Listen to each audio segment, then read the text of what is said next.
En direct jusqu'à 20h, le Club de la Presse est un invité face à 3 grandes signatures d'Europe 1. Ce soir, c'est le philosophe Pierre Manant qui s'interroge sur la France après les attentats de janvier 2015, sur la laïcité, sur la place des religions dans notre société. Bonsoir Pierre Manant. Bonsoir. Je vous présente les 3 grandes voix qui vont vous interroger ce soir. Arlette Chabot, Gérard Carrérou et Nicolas Bétou de l'Opinion. Bonsoir à tous les 3. Bonsoir. Pierre, maintenant vous publiez cet essai qui nous interpelle. Ça s'appelle Situation de la France aux éditions des Clés de Brouvet. Vous partez d'un constat, vous dites que l'islam est entré dans la communauté nationale et qu'on ne peut pas l'ignorer, sinon on court à l'échec. Et ne pas ignorer l'entrée de l'islam dans la communauté nationale, ça passe, vous le dites, par des compromis.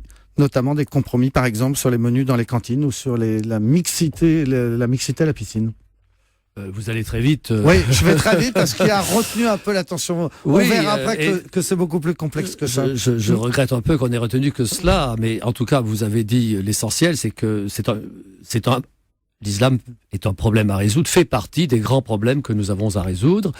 Il s'agit de savoir en quoi c'est un problème et de quelle façon le résoudre. C'est ce que j'ai essayé de dire dans le livre, en prenant les risques d'une proposition politique, je dirais, qui se veut pratique.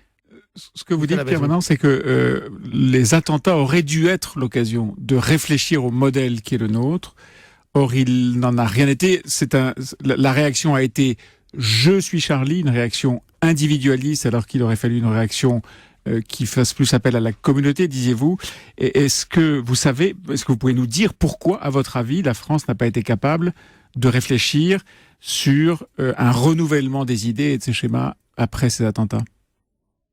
C'est pas tellement la formule « je suis Charlie », c'est plus généralement que nous avons laissé s'enfuir en quelque sorte la question de ce qui nous rassemble, si vous voulez, la question de la chose commune. Alors évidemment, on parle de la République, on parle de la France, surtout quand il s'agit de mener une campagne électorale, mais qu'est-ce que cela veut dire? Et est-ce que surtout l'on agit, les hommes politiques agissent, les citoyens, de manière à renforcer en quelque sorte la force associative de ce que nous voulons rassembler, ou de la France ou de la République qui doit nous rassembler. Et c'est là, je trouve, que vraiment la réaction, ou les suites des terribles événements de janvier ont été très décevantes, puisque, vous l'avez observé, tout le monde est revenu en somme à son discours habituel, alors que c'était vraiment une circonstance qui nous obligeait à véritablement envisager beaucoup plus sérieusement l'action à conduire. Donc c'est une occasion ratée, quoi. Hélas, les circonstances sont toujours exigeantes et réclament toujours cette reconsidération des présupposés de notre action et en particulier cette reconsidération du projet commun qui doit nous rassembler ou qui ne nous rassemble pas. Alors pourquoi est-ce que ça n'a pas fonctionné? Pourquoi est-ce que la France, les Français n'ont pas été capables de se mettre juste à réfléchir sur ce logiciel-là? Mais c'est pas que les Français ne soient pas capables de réfléchir. Ils réfléchissent. C'est simplement que dans la dernière période, nous avons fait confiance, je dirais, au processus. Que nous avons pensé que les processus qui mettent le monde en mouvement, ce qu'on résume sous le terme de mondialisation, les progrès de la démocratie, que tous ces processus auraient par eux-mêmes des effets heureux. Et que d'une certaine façon, la place du politique, c'était de ne pas en avoir ou d'en avoir le moins possible. Et on découvre aujourd'hui que non, les processus, ils ont des effets heureux, ils ont des effets malheureux, et la place du politique est vide, alors qu'elle devrait être remplie par un projet politique. C'est ce projet politique qui fait défaut, il fait défaut depuis à peu près 30 ans en France. Les Français se sont rassemblés, guillemets, ou les responsables politiques français ont essayé de les rassembler sur une valeur, la laïcité, qui devait être la réponse selon le gouvernement, les partis, les responsables, la réponse à tout. La laïcité, c'est notre bien commun. Vous dites c'est une illusion, en fait. Bon, la laïcité, d'une part, c'est notre bien commun, nous le possédons, notre régime est laïque et personne ne songe à revenir sur les principes de la laïcité. Mais dans la dernière période, la laïcité a connu, si j'ose dire, une promotion. On lui demande de faire des choses qu'elle n'a jamais faites. Et on transforme ce qui est un dispositif politique, de séparation du politique et du religieux, pour aller très vite, on pourrait entrer dans le détail, en un projet de société. Comme si, d'une certaine façon, la laïcité, au lieu d'être donc un dispositif de gouvernement, pouvait être une forme de société. Alors, déjà, c'est un changement profond de la perspective, et d'autre part, qu'est-ce que serait cette société laïque? Et si on essaie de lui donner un contenu, on voit qu'il s'agirait d'une société où la religion, en quelque sorte, serait absente de l'espace public. Elle serait neutralisée comme force politique, comme présence sociale, et elle se réduirait à l'invisibilité, en quelque sorte, à l'invisibilité des consciences. Et cette idée me paraît, en général, et en particulier aujourd'hui, me paraît une idée qui n'est pas praticable. La religion n'a jamais été simplement une affaire privée. Elle a toujours été une chose sociale. Elle est restée une chose sociale après les lois de 1905. Mais Pierre Manant, justement, les lois de 1905, sous la Troisième République, elles ont permis de résoudre un problème qui était un problème d'une grande acuité à l'époque, était le problème des catholiques et de la République. Alors pourquoi la recette qui avait marché vis-à-vis de l'Église catholique et de la République, pourquoi ça a marché? Est-ce que c'est parce que aujourd'hui, l'État, vous le dites, je crois d'ailleurs, l'État républicain est faible et que ce qu'il a en face de lui, c'est-à-dire l'islam, le concept et le développement de l'islam, est fort, très fort. Est-ce que c'est pour ça qu'il n'y a pas de remake possible de ce qui s'était passé avec la Troisième? C'est un aspect des choses, mais il faudrait dire d'abord que la situation de l'Église catholique par rapport à la République était tout à fait différente de la situation de l'islam par rapport à la République aujourd'hui. Vous le savez comme moi, l'histoire de l'Église catholique est inséparable de l'histoire de France, ou plutôt réciproquement en l'occurrence. Donc, l'Église catholique, l'histoire de l'Église catholique est essentiellement mêlée à l'histoire de France. En somme, elle a porté la France sur les fonds baptismaux. Donc, le problème était alors un problème de séparation. Il s'agissait d'abaisser le pouvoir social quasi politique à certains égards de l'Église, de dégager un espace d'éducation qui soit indépendant de l'influence de l'Église, mais donc il s'agit de rabaisser une puissance participante du gouvernement, en quelque sorte, de la société. Aujourd'hui, je ne vous apprends rien, l'islam n'est pas dans cette situation, il vient de l'extérieur à tous les sens du terme. Et donc, il s'agit de faire entrer dans l'espace français, dans la sociabilité française, dans le civisme français, un type de sociabilité, un groupe social qui n'y a jusqu'à présent jamais appartenu, sinon d'une façon que nous ne souhaitons pas rééditer, sous la forme inégale de la colonisation, par exemple en Algérie. Et cette façon de choisir, mais peut-être... Et peut-être qu'on va marquer une pause, Nicolas Bétou, et qu'on revient pour le Club de la Presse dans un instant avec Pierre Manin qui publie Situation de la France. À tout de suite. Avec ce soir Pierre Manin, philosophe, qui publie Situation de la France aux éditions des Clés de Beauvais, pour s'interroger sur la laïcité, sur la place des religions, sur la place de l'islam en France. Vous êtes interrogé, Pierre Manin, par Arlette Chabot, Gérard Carrérou et Nicolas Bétou qui vous pose la prochaine question. Nous parlions il y a un instant de la neutralité, cette notion que vous estimez être en pleine évolution. En 1905, on organise un État neutre vis-à-vis de la religion et progressivement, nous sommes arrivés à installer une société neutre vis-à-vis de la religion, où la religion ne peut plus, dites-vous, se manifester publiquement. Est-ce que c'est ça qui explique l'espèce d'obsession qu'ont aujourd'hui les hommes politiques à supprimer tout signe ou à combattre tout signe religieux dans l'expression de la société? D'abord, l'idée d'une société religieusement neutre nous place devant une sorte de tâche infinie, parce que ou bien on peut dire simplement on efface les signes de la religion, enlever ce foulard, je ne veux pas le voir, ou bien alors on veut vraiment assimiler les mœurs d'une population comme nos concitoyens musulmans aux mœurs usuelles ou reçues en Occident aujourd'hui. Alors là, ce n'est plus simplement une démarche superficielle, on cache en quelque sorte les signes, mais alors ça engage la République dans une réforme, en quelque sorte, des mœurs des musulmans. Et alors là, on va dans une démarche, je dirais, exorbitante et vaguement tyrannique. Et en tout cas, il est une expérience assez fréquente ou vérifiée par l'histoire que la transformation des mœurs par une loi ne se réalise pas aisément. Surtout quand les mœurs sont solidement installées, comme c'est le caractère des mœurs musulmanes, qui ont un caractère, je dirais, précisément enfin, le terme d'évidence ne convient peut-être pas, mais elles sont naturelles. Leur expression dans l'espace public est naturelle. Réformer autoritairement cet état de fait me paraît une démarche vouée à l'échec. Donc nous avons tort en France, la France a tort d'essayer d'imposer une neutralité de sa société vis-à-vis de la religion, c'est ce que vous dites ? La religion sera nécessairement une chose sociale. Elle s'exprimera dans la société, elle s'exprime dans la société. Le ramadan est fêté, l'islam est visible.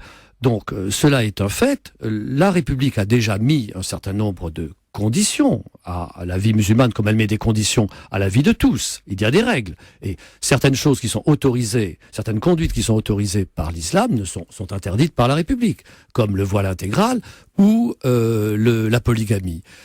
Ces limites étant posées, ces règles étant posées, la chose sociale, pour employer le langage des sociologues, appelée islam ou communauté musulmane française, s'exprimera comme il lui est naturel de s'exprimer. Alors cela crée évidemment une certaine distance, une certaine séparation, cela crée des îlots qui ne sont pas simplement des îlots religieux, mais aussi sociaux, liés à toutes sortes de facteurs que l'on connaît bien, mais il y a à coup sûr une séparation, il y a une fragmentation du pays que tout le monde constate, éprouve, redoute, craint, et se pose la question de savoir comment le surmonter. Et je crois que c'est toute l'idée du livre, elle est simple.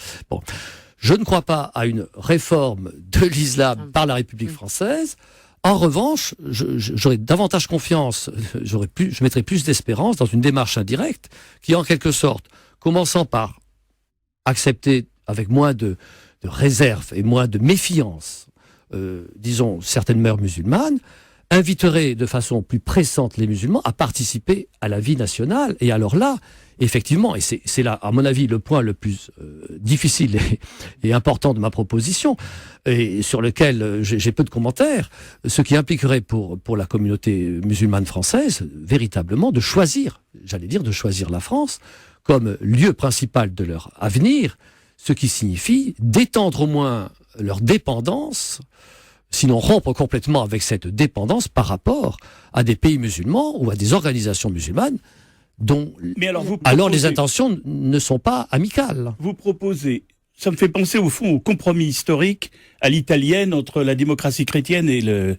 Parti communiste. C'est-à-dire vous proposez un véritable compromis, ce qui veut dire des acceptations et des efforts des deux côtés, que vous décrivez d'ailleurs, et vous en avez évoqué une, vous avez dit par exemple il y a 3 minutes, le voile intégral, ça c'est pas possible, donc les musulmans doivent comprendre que le voile intégral n'est pas possible. Vous en avez impliqué un certain nombre d'autres. Et quels sont les compromis qui doivent être faits de l'autre côté? Autrement dit, quelles sont les bases? Un compromis, ça veut dire des deux côtés, il faut accepter un certain nombre de choses.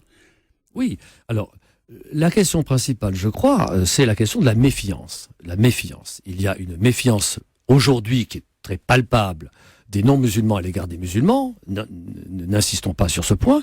Il y a aussi une méfiance des musulmans à l'égard, en général, de l'Occident, de l'Europe, peut-être de la France.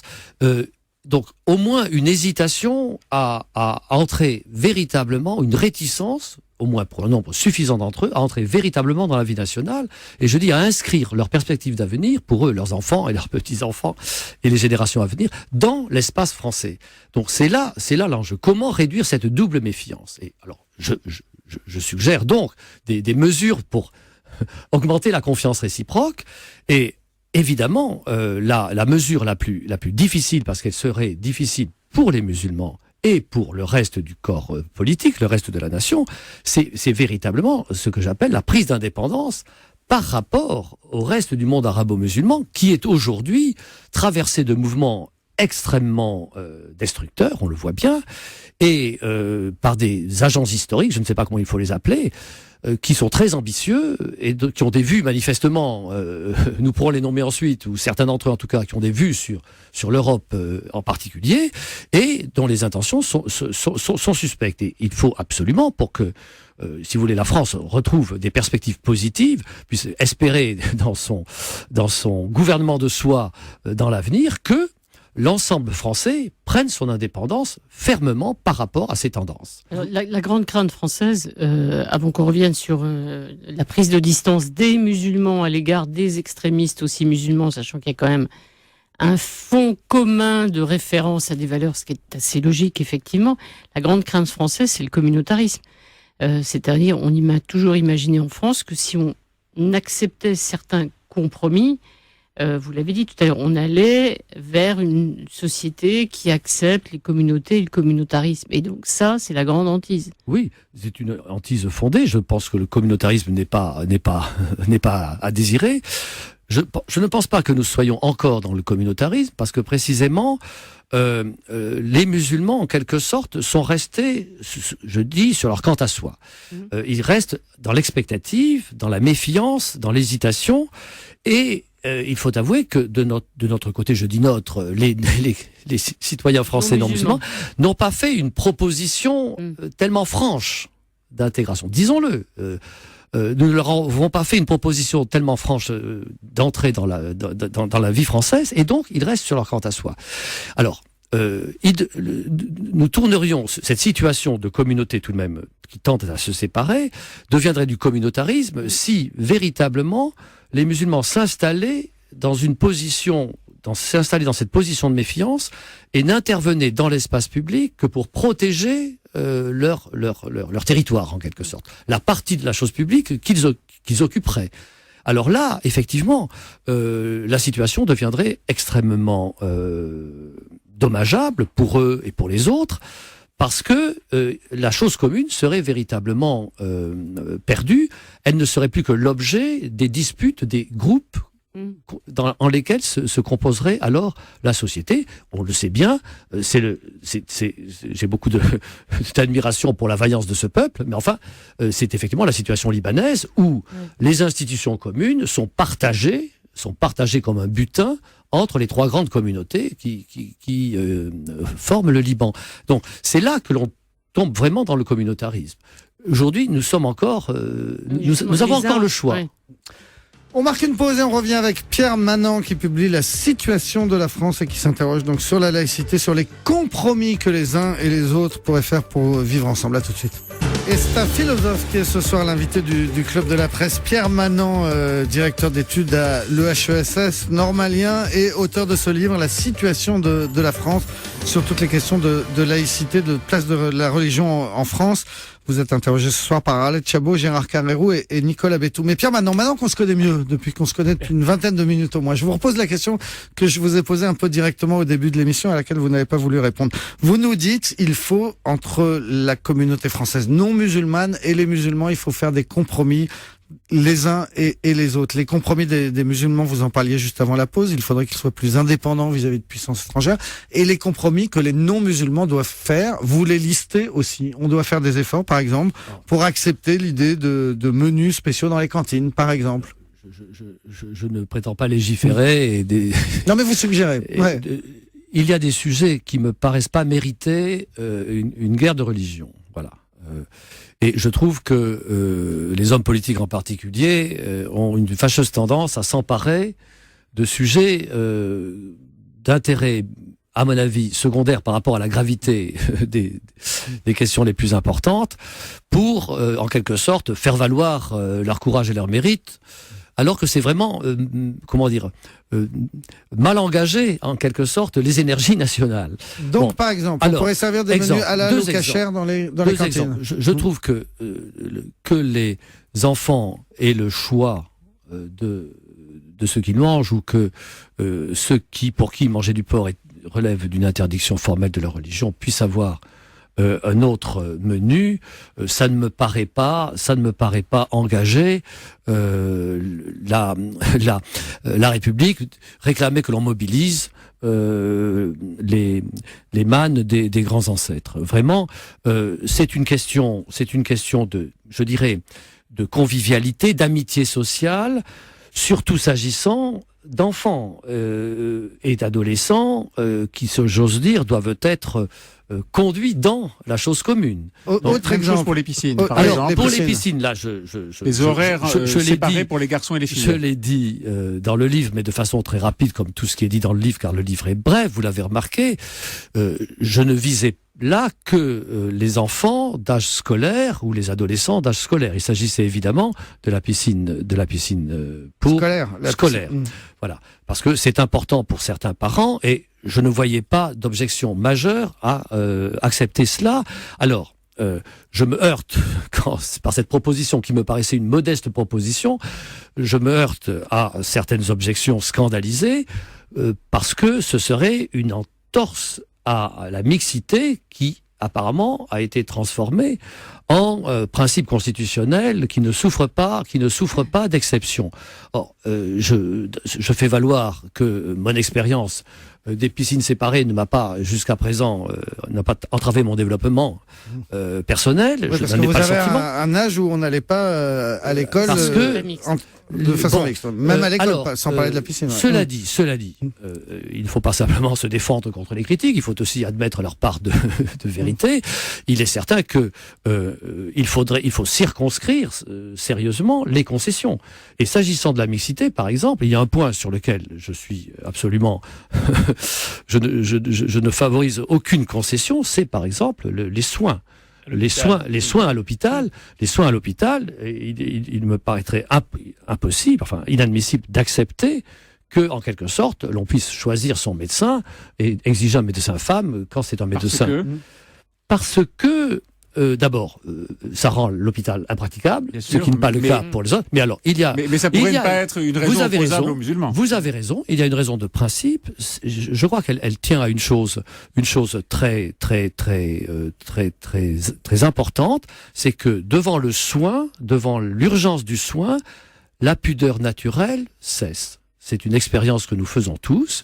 Devant la nécessité d'être soigné, notre pudeur naturelle cesse. Donc, je pense que elle n'a pas lieu de valoir en quelque sorte lorsqu'il est question de donner des soins. Il y a le problème de l'égalité entre les sexes. Vous dites le contrat tacite de l'immigration ne comportait pas que les musulmans dussent adhérer à l'idée occidentale des relations entre les sexes, ce qui donne l'interdiction de la polygamie. Et après, on a une conception un peu plus exigeante que cela en Occident. Bien sûr. Donc, on ne peut pas demander aux musulmans qui sont chez nous d'aller au-delà de ce simple respect de la monogamie dans les relations entre l'égalité des sexes. Il s'agit de savoir ce qu'on fait passer par la loi et ce qu'on fait passer par d'autres voies. Ils sont membres de notre société, donc nécessairement ils sont soumis aux influences sociales qui nous traversent tous en quelque sorte.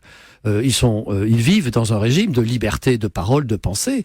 Donc, ils sont exposés en quelque sorte à la proposition de la vie occidentale. Et je ne mets aucune entrave à cette proposition de la vie occidentale. La question est, est-ce que, en quelque sorte, on transforme cette question dont j'admets qu'elle est extrêmement difficile en quelque sorte en un test de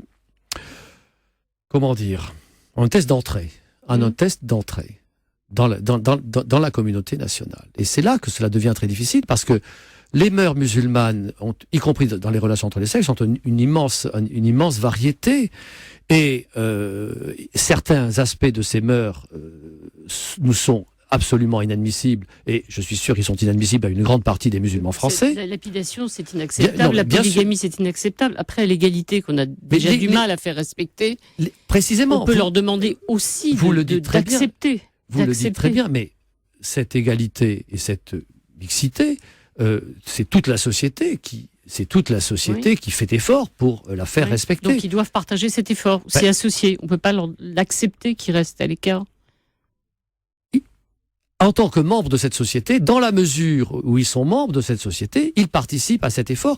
Mais j'ajoute simplement, pour être pour être quand même juste, que certains aspects du mouvement des mœurs aujourd'hui n'est pas approuvé ou suscite des réticences, pas seulement chez les musulmans. Oui, mariage pour tous, c'est aussi les catholiques, les musulmans. Non, il y a pas simplement des mœurs musulmanes qui auraient ce caractère et des mœurs européennes occidentales qui auraient ce caractère. Il y a un débat sur les mœurs.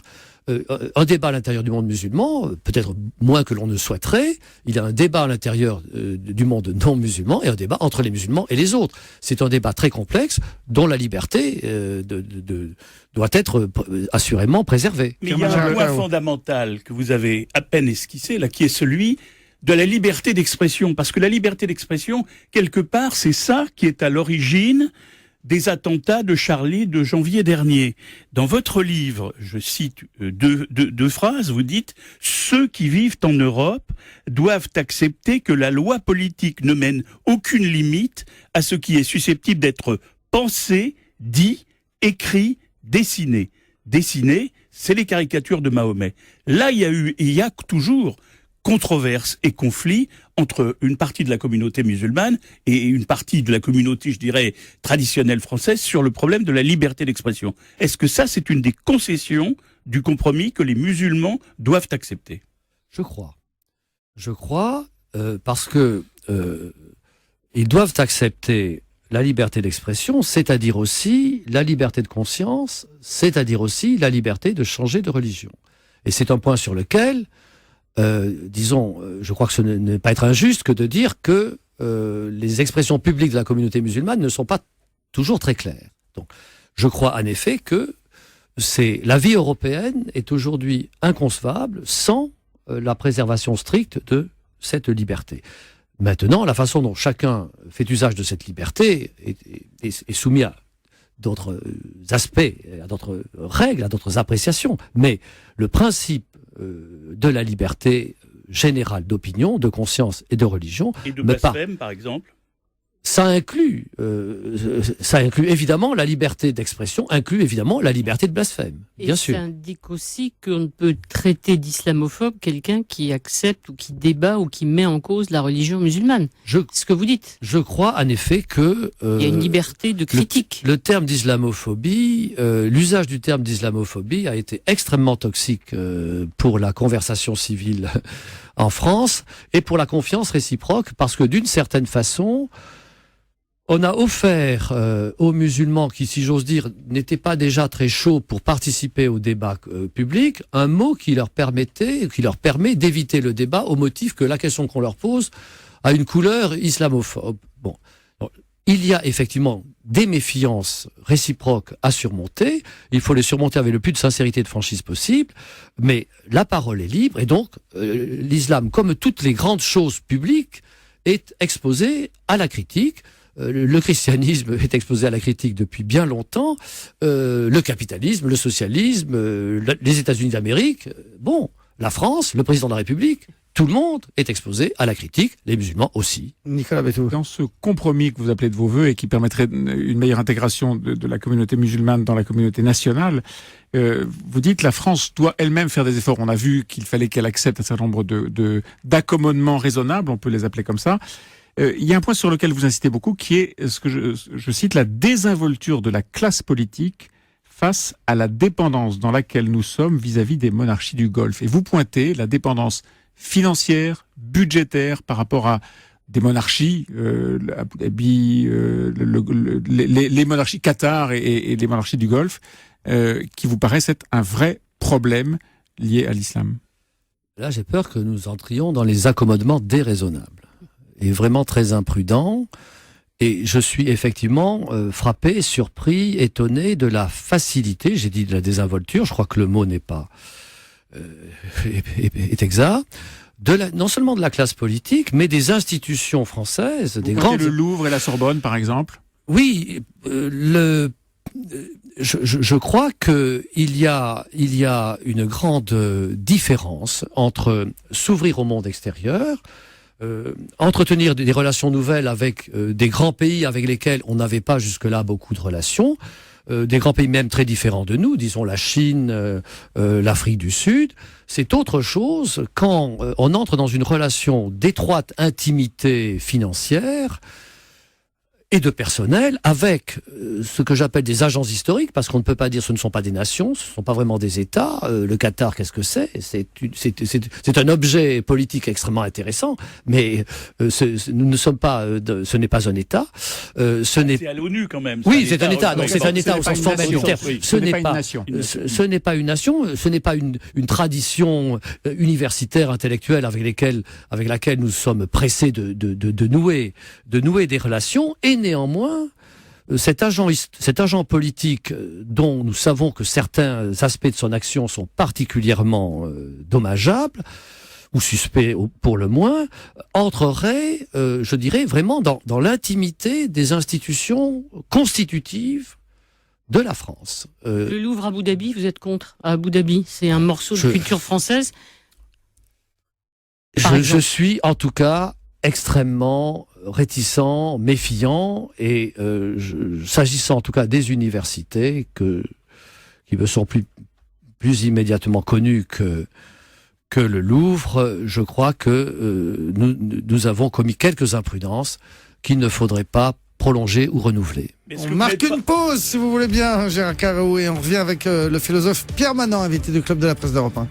Et avec Pierre Manant, philosophe, qui publie un essai qui fait débat, qui s'appelle « Situation de la France », un essai où vous suggérez, Pierre Manant, qu'il y ait des compromis entre la communauté musulmane et les non-musulmans de France. La prochaine question vous est posée par Gérard Carreau. Oui, c'est juste une suite à ce qu'on disait tout à l'heure. Est-ce que vous iriez jusqu'à dire qu'il est souhaitable qu'un pays comme la France, qui vend l'essentiel des armes qu'elle vend à des pays dont certes islamiques comme l'Arabie Saoudite, les pays du Golfe, on pense qu'il y a toujours des contreparties quand on vend beaucoup de ces armes à l'extérieur. Est-ce que vous pensez qu'il faut, de ce point de vue-là, réduire pour pouvoir éventuellement faire le compromis ?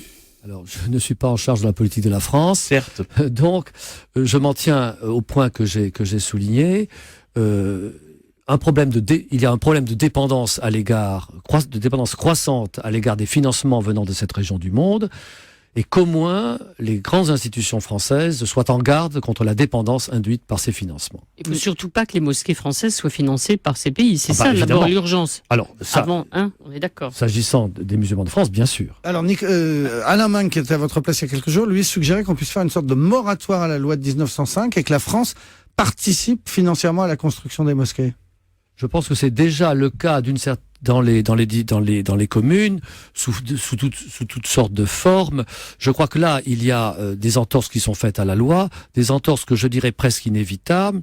Surtout, on ne peut pas dire à la fois aux musulmans refuser les financements des Saoudiens et ne pas les aider dans certaines circonstances. J'ajoute simplement que les financements des associations culturelles doivent être donnés à des associations qui tout de même ne sont pas strictement confessionnelles et remplissent des buts d'intérêt commun. Nicolas Béthou. Vous parlez beaucoup de la chrétienté et des catholiques dans votre livre, et vous dites l'islam, en entrant dans la communauté nationale, est entré dans une nation de marque chrétienne. Ça, c'est l'histoire. Et vous dites aujourd'hui, les catholiques rasent les murs. Deux questions dans votre question. Nous n'avons plus beaucoup de temps. Les catholiques ont beaucoup rasé les murs. Aujourd'hui, ils essaient d'aller au milieu de la rue, de manifester qu'ils existent. Pour une part, c'est une réaction à la fois à l'irruption cette présence musulmane si puissante en France, et aussi à une certaine militance militance laïque, dont les catholiques ont le sentiment qu'elle va tomber plutôt sur eux que sur les musulmans, parce que les catholiques sont le maillon faible, en quelque sorte, dans la République postérieure à la loi de 1905. Mais plus généralement, je reprends juste la phrase que vous avez citée.